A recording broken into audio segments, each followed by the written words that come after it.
ఎందుకు ఇవ్వడం? ఇల్లు ఇవ్వడా, ఉద్యోగం ఇవ్వడా, పెళ్లి చేయడా, ఆరోగ్యం ఇవ్వడా? సొంత కుమారుణ్ణే బలిగా ఇచ్చిన దేవుడు నీకోసం ఏది అడిగినా సరే ఆయన ఇవ్వడానికి సిద్ధంగా ఉన్నాడు. నీకు కావాల్సిందల్లా ఏదో నీ అవసరానికి నువ్వు వచ్చేసి నీ అవసరం తీరిపోయిన కానీ నువ్వు వెళ్ళిపోవటం కాదు. నాకు ఉన్నా లేకపోయినా, నాకు ఐశ్వర్యం ఉన్నా లేకపోయినా నేను ఏసైతోనే ఉంటాను. కానీ ఐశ్వర్యం ఏసే దగ్గర ఏసే ఐశ్వర్యం ఇచ్చే దేవుడు, ఆరోగ్యం ఇచ్చే దేవుడు, ఐశ్వర్యం ఇచ్చే దేవుడు. నువ్వు రోగాలతో ఉంటే ఆనందపడే దేవుడు కాదు. రోగాలతో నుంచి నువ్వు విడుదల పొంది, స్వస్థత పొంది, నువ్వు సుఖంగా సంతోషంగా దీర్ఘాయువు కలిగి ఉండటం దేవుడి చిత్తం.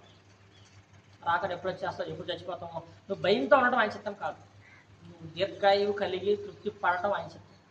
ఆయన చెప్తున్నాడు కదా, దీర్ఘాయువుతో నేను తృప్తి పరచదను, దీర్ఘాయువుతో నేను తృప్తి పరచదను.